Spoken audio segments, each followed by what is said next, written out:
future in Soomaaliya laga dhisay dib ku tahay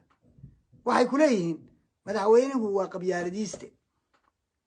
anigu madaxweynaha waa aqaan qabiilkiisu mudug iyo gaday degaan dawladdu mudug iyo gada midna ma gaar hadda labadaba ugu horeysa 3 sano iyo barbuuna maraya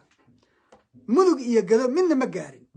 wixii isaga soo galayna ama Puntland ama Somaliland ama inta ka sokaysay gaartaa galmudugna ma gaarto gadana ma gaarto wuxuu qabyaaladiista ku yahay marka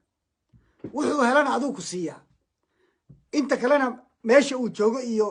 dawladeynta iyo dawladnimadu ku dhisaa aawa qabyaaladu may ka muuqato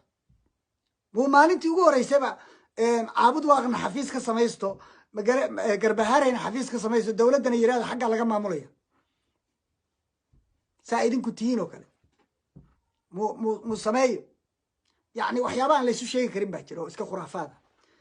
قبيالة دي استي وها نينكا الصوماليا دبادها هايستا او مالين والبا مركو هادلا كودا هيا هبل هدان هاي ايو قبل هبل هدان هاي ايو طلع ايو مقرين سالي كاسا قبيالة دي استا